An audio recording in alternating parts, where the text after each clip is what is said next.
Good morning. Guess what we're doing today? We're canning. Okay, so we've mentioned it before that I actually want to have more just grab and go, real quick things. We do the freezer meals, yeah, but there are other things, especially, winter's coming, you want that nice cuddle up, have something warm in your tummy. Today, for the first time, I am actually going to be making vegetable beef soup. Wow. Speaking, yes, that is handy. So now we did a shopping a bit ago, and you guys saw that massive chunk of AAA Angus steak meat thing for a wicked good price. That's what we're using for the soup. Check it out. Now you guys probably already heard this. These are just the trimmings. So the gristly bits, the fatty bits. I want all that flavor in our soup. And this is all the meat that we're going to cut up and put in this soup. I'm following the National Center for Home Food Preservation, their guidelines. That's the way I like to follow them because it's not a specific recipe that we're doing. I'm not putting onions in, anything like that. It's going to be the meat and the veggies, basically. And I'm going to use onion powder and garlic powder, and also bone broth powder to add to my stock. Bone broth powder that I bought, soy-free, dairy-free, the whole shebang. It's just pure bone broth in a powder form. I got it from the bulk barn. Fabulous flavor.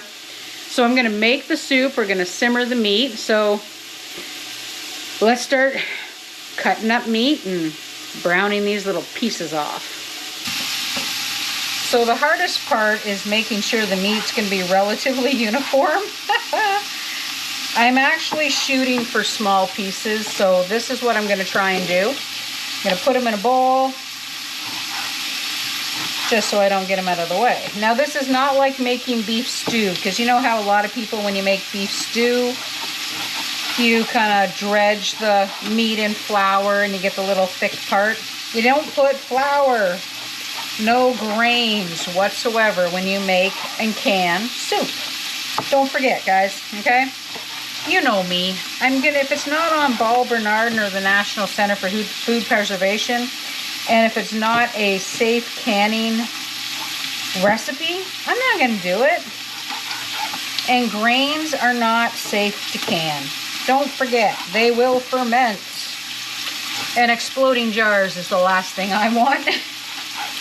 Anyway, you can also cheat a little bit if you're going to make vegetable beef soup. You can use frozen vegetables, and that's what we're going to do. Now, I'm not putting any potatoes in this because I just want the beef and the veggies. And then the potatoes just give it that little bit more of a starchy kind of look to it. And I admit, I want it to look pretty while I'm at it because I like my jars to look pretty. Yeah, I'm a little weird, okay?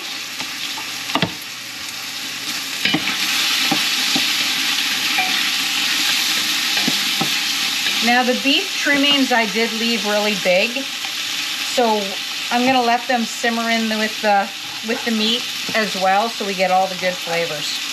All right, I'm gonna finish cutting this up so we can get this soup on the go. Oh, can you guys even see that? I mean, there's so much steam happening. Alrighty, the meat's cut up, and it goes. I'm gonna move you guys because you won't be able to hear me. Now, normally when you're making something like this, you don't dump all the meat in at once, but I wanted to put the meat in so it actually drew the moisture out, so it'll pick up all that good stuff on the bottom of the pot. So what's going to happen is I'm going to let this start cooking off, and then I'll show you what next. And then, let's try that again, Tammy. I'm going to show you what the next thing is we're going to do to make this taste phenomenal. Look at that flavor. Doesn't that look good? Oh my gosh. Alrighty, we are going to expand the flavor. Tomato paste. You ready? Oops. Now the rest of this tomato paste we're actually going to make pizza sauce out of for supper.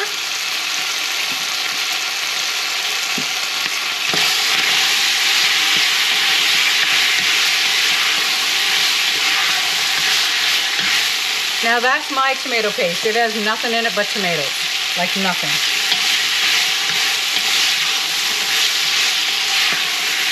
Alrighty, let's let that caramelize just a little bit. Now I don't know if anybody has ever put tomato paste in like soups or stews and let it brown. Oh, but flavor-wise, so good. Just saying.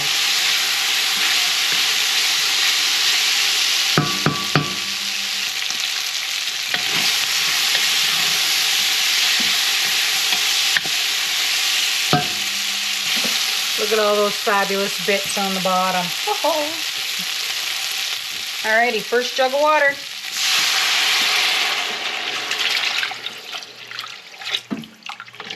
Alright, so I'm going to be almost filling this with water. Well, there's the first 2 jugs. So first thing is I'm going to add a couple of bay leaves. Well, more than a couple. And I'm going to add some rosemary because these are the flavors that I like in a vegetable beef soup. Okay? Another jug of water.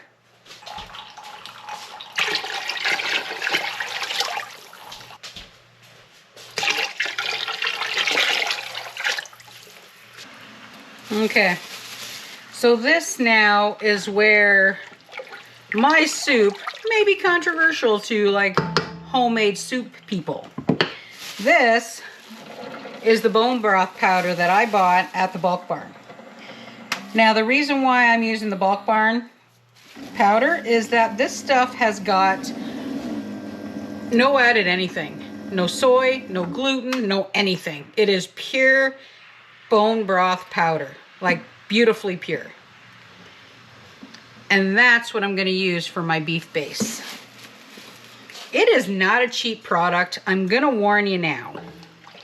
So if you guys want to use the bone broth powder from the bulk barn, I'm going to warn you now, she's not cheap. Now, of course, the water's still cold, so as it warms up here, all of this bone broth powder will dissolve in. Now, let's go get the other controversy of my vegetable beef soup that I'm going to be putting in jars. Alrighty, let me tidy my mess up. The other controversy is frozen vegetables. Yeah, I'm putting frozen vegetables in my soup. The reason why is 1, they're a uniform shape. 2, there's no additives. There's no problems with it. And 3, they all cook at the same rate because they're a uniform shape and size. See how the bone broth is slowly starting to dissolve in there? I have this pot on max. It's on high. This water is still cold. Well, not cold. It's warming. It's getting there.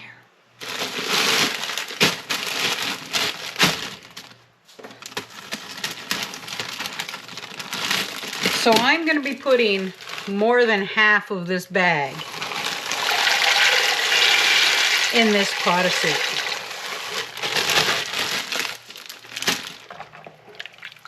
There we go. The point is, I want 10 liters of vegetable soup in jars. So that's what we're gonna do. Look at all that tasty veggies. Alrighty, I'm gonna put the lid on this. Gonna bring it up to a heat. And then we'll make sure that all of our bone broth powder is actually dissolved. We are ready to put soup in jars. Okay, so what we're doing is hot pack canning. So basically what it means is you're putting hot juice, hot food, basically hot everything, in the jars and into a hot canner. So when you're making soup like this, you can see the rosemary floating and everything. Season it to taste. I added a little bit of salt, a little bit of pepper, not much, just a little bit. And yeah, And then the bone broth, of course, which is the majority of my good beefy flavor. And we're going to be putting it into 1 liter jars. Now the tricky part of putting it in a 1 liter jar is making sure you got like lots of good veggies. Oh, there's the canner. In every jar. All right. So we're gonna put veggies and meat in all the jars first. Whoop, there's another big chunk. That's another big chunk of that meat that we cooked down. So gonna pull those out because Freddie's actually gonna eat those for his snack.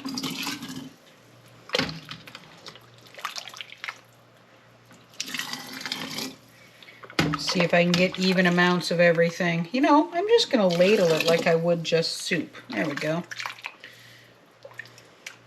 Now I'm shooting for 11 jars. That's what I'm hoping for. Sorry, 11? 10 jars. That's what I'm hoping for anyway. Okay, so let's ladle all these up. So now when you do the vegetable soup, it's 1 inch headspace. So add the solids to the amount that you want and the liquids to 1 inch from the top of the jar. So like we talked about that before, the 1 inch from the top of the jar is basically that bottom ring around the bottom. All right, so I'm gonna fill these up and then we're gonna get them in the canner. Okay. So the hardest part of doing this is making sure you get the same amount of veggies and meat in every jar. Ah, all right. So let me lift the jar because it's a little hot. So we've got about 1/3 of the jar, or 1/4 of the jar, give or take, with all the good veggies and meat, and of course the few veggies that float. So we're gonna clean the rims. Gonna turn this down to simmer and put the lid on so it stays hot. And we're gonna get these in the canner.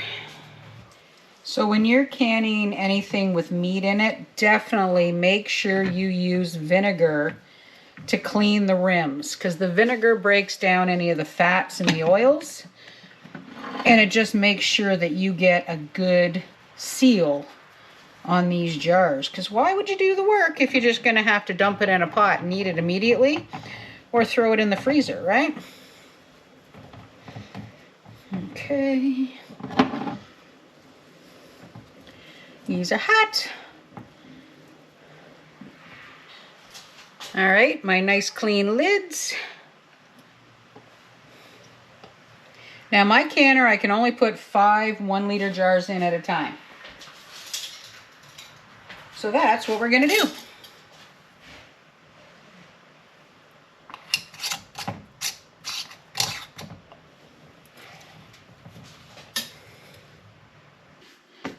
Got the towel ready to put them on. It is heating. This will pressure can for 90 minutes. So once it heats, it'll start venting. Once it's done venting, we'll put the vent on. Alrighty, we'll see you shortly. Okay, the soup is done. So I've washed these. These were done yesterday. It's been almost 24 hours, so I've washed them. They're just about ready to get put away, but they came out phenomenal. I'm very, very happy with these.